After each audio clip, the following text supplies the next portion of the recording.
అందరూ నమస్కారం. నా పేరు నరేష్. వెల్కమ్ బ్యాక్ మన యూట్యూబ్ ఛానల్. పోతే చాలా సర్వేలు కూడా కూటమి అధికారంలోకి వస్తుందని చెప్పేసి వాళ్ళు చేయడం జరిగింది. అలాగే నేషనల్ మీడియా ప్రతి ఒక్కరు కూడా కూటమి అధికారంలోకి వస్తుందని చెప్పేసి మాట్లాడడం జరిగింది. అయితే ఆ ఎగ్జిట్ పోల్ మీద స్పందిస్తూ మన ఈయన ఉన్నాడు కదా సొద్దల ఈయన శుద్ధ పూసు మాట్లాడుతున్నాడు ఈరోజు. అంటే మొన్నటిదాకా ఏం మాట్లాడారు? మేము ఓడిస్తాము, మేము కుప్పంలో సిబిఎన్ గారు ఓడిస్తాము, పిఠాపురంలో పవన్ కళ్యాణ్ గారు ఓడిస్తాము, మంగళగిరిలో లోకేష్ గారిని ఓడిస్తాము, కూటమిని అసలు నామరూపాలు లేకుండా చేస్తామని చెప్పి పెద్ద పెద్ద ముద్ర మాట్లాడని ఈ శుద్ధ పూసు ఇప్పుడేం మాట్లాడుతున్నారు? ఎగ్జిట్ పోల్ వచ్చిన తర్వాత ఏం మాట్లాడుతున్నారు? మొఖాన నెత్తురు సొక్క లేదు. ఇప్పుడేం మాట్లాడుతున్నారు చూడండి శుద్ధ పూసు. మేము ఇంతవరకు ఎప్పుడు ఫలానా వాళ్ళని మేము ఓడిస్తామన్నా మాకు పాజిటివ్ మా ప్రచారం. సిగ్గుందా నీకు? ఆ పెద్ద మనిషి నీకు సిగ్గుందా? మనదాకా చెప్పింది అంది నువ్వు పెద్ద మనిషా? మనదాకా చెప్పింది అందా? మంగళగిరిలో లోకేష్ గారిని ఓడిస్తామని చెప్పలా, పవన్ కళ్యాణ్ గారు పిఠాపురంలో ఓడిస్తామని చెప్పలా, అన్ని దిక్కులు కూడా అందరం ఓడిస్తాము, అసలు నామరపోలగా చేస్తామని చెప్పేసి పెద్ద పెద్ద ముద్ర మాట్లాడి ఇప్పుడేమో అసలు మేము ఎవరిని ఓడిస్తామని మేము చెప్పలేదు, మేము ఎందుకు ఇలాంటి అసలు మొహం చూడ వీడి మొహం ఎట్టుందో. పాజిటివ్ మా ప్రచారం అంతా మీరు గమనిస్తారు తొలి నుంచి. ఈవెన్ మొన్నటి ప్రచారంలో కూడా జగన్మోహన్ రెడ్డి గారు 5 ఏళ్లలో ఏం చేశామో చెప్పారు. బొచ్చు చేశారు. ఏం చేశారు మీరు? ఏం చేశారు?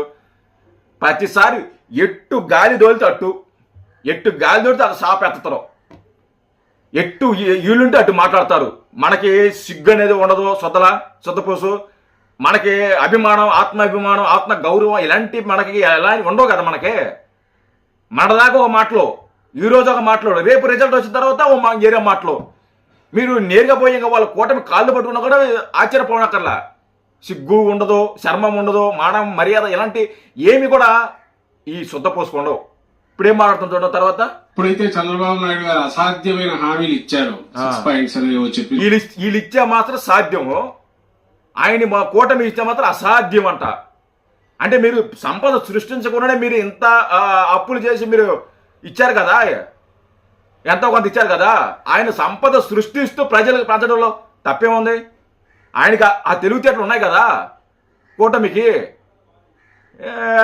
ఏం మాట్లాడుతున్నావో శుద్ధపూసు. తర్వాత వాళ్ళు 14లో ఎట్లా మోసం చేశారో చూడండి. ఇదే కూటమి అనేది గుర్తు చేశారు తప్ప ఏదో పంతానికి వీళ్ళని ఓడిస్తాం వాళ్ళని ఓడిస్తాం మేమల్లా. అది వాళ్ళన్నారు బూతులు తిట్ట పక్కన ఉంటే ఇంకెందుకు నోటికి మంచి మళ్ళరు నోటికి వచ్చినట్టు మాట్లాడము, జగన్మోహన్ రెడ్డి అంతు చూస్తామనడము, మేము అధికారంలోకి వచ్చేసామని విర్రవీగడము. మీరు చేశారు ఎన్ని? మీరు చేసి మీరు మాట్లాడి పెద్ద పత్తి కబుర్లు మాట్లాడుతున్నారు. ఇలాంటివన్నీ అటువైపు క్యాంప్ చేశారు తప్ప అందుకోసం సొంతంగా పోటీ చేయలేని పరిస్థితిలో కూడా వాళ్ళు బింకాలు పలికినారు, బీరాలు పలికినారు. అన్ని శక్తులను ఏకం చేసుకుని వాళ్ళు వచ్చారు తప్ప మా పార్టీ గాని మా నాయకుడు జగన్మోహన్ రెడ్డి గారు గాని ఎప్పుడు పాజిటివ్ అజెండా తప్ప వాళ్ళ ద్వేషం, హేట్ ప్రచారం చేయడము, హేట్ స్పీచెస్ ఇవ్వడము ఎక్కడా జరగల. వాళ్ళు అంటున్న దాని మీద ఎక్కడైనా రియాక్ట్ అయితే అయి ఉండొచ్చు. అబ్బా, నేను నీ అంత పతివర్త నేను ఎక్కడ చూడాల శుద్ధపూసు. నిజంగా వ్యభిచారులు, సారీ నేను పదం వాడదలుచుకోలేదు, వాళ్ళ కించపరచలేదు గాను ఉంటారు కదా, వాళ్ళు వెళ్ళిన ప్రతిసారి కూడా ఇదే నాకు ఫస్ట్ టైం నేను ప్రతివర్తన అంటారు. నేను వాళ్ళు తప్పు పట్ల ఎగ్జాంపుల్ చెప్తున్నా. అలాగా వీళ్ళు చెప్పే మాటలు కానీ వీళ్ళు కానీ అసలు మేము అనలేదు, మేము ప్రతివర్తలం, మాకు అసలు ఏ పాపం తెలీదు అన్నీ అంటారు. మళ్ళీ మేము అనలేదు అని చెప్పేసి కవర్ చేసుకుంటుంటారు. తర్వాత లాస్ట్ లో ఒకటి చెప్తా చూడ, హైలైట్ ఇది అసలు నెక్స్ట్ లెవెల్ అనుకో. మనదాకా ఏం చెప్పాడు చూడండి. పాజిటివ్ అజెండా ఎక్కువ ఉన్నప్పుడు ఇంకోటి తిడుతూ మేమేందుకు కూర్చుంటాం? ఆ పాజిటివ్ అజెండా బాగా పనిచేసి ఉంటుంది అనుకుంటున్నాము. గొంతులో టోన్ మారింది, మొహంలో ఎక్స్ప్రెషన్ మారింది, మొహం నెత్తురు సొక్క లేదు, మొహం మాడిపోయింది, కాలిపోయింది. అసలు ఏం మాట్లాడుతున్నాడో వాడికి అర్థం కాల. ఇప్పుడు వస్తున్న ట్రెండ్ అయితే సూచిస్తున్నాయి. బహుశా సైలెంట్ ఓట్ ఎక్కువ ఉంటుంది కాబట్టి వాళ్ళు బతుకులో నా చొప్పు, నీ గింజలో నా జలగండ్రా, సైలెంట్ ఓట్స్ అంట. మొన్నటిదాకా ఏమన్నావు శుద్ధపూసు? మాకు మేము పథకాలు ఇచ్చేస్తున్నాం, మాకు మహిళల ఓటు బ్యాంకింగ్ మాకు ఉంది, ఆ ఓటు బ్యాంక్ని మేము నమ్ముకున్నాము, పథకాలు ఇచ్చాము, సంక్షేమ పథకాలు మేము ఇచ్చేసాము, లబ్ధిదారులు ఉన్నారు, ఆ లబ్ధిదారులు మాకు ఓట్లు వేస్తారు అని చెప్పేసి మొన్నటిదాకా డెంకాలో మాట్లాడినా నువ్వు ఈరోజు సైలెంట్ ఓట్స్ అంట. అంటే ఎవరు చెప్పరు, మేము సైలెంట్గా ఉంటాం, మేము సైలెంట్గా వేస్తాము వాడు చెప్పేది.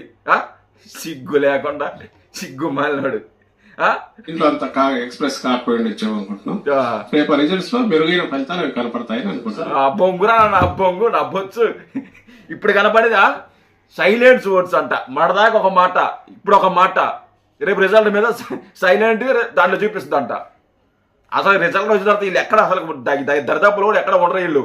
రేపు 4 తర్వాత సిగ్గు లేకుండా మాట్లాడుతున్నారు. సిగ్గు ఉండాలి కొద్దిగా, ఎంత వయసు వచ్చింది, సిగ్గు లేకుండా సిగ్గు మాటలు మాట్లాడుతున్నారు. జై నీ బతుకులు నా బొచ్చు. జై హింద్.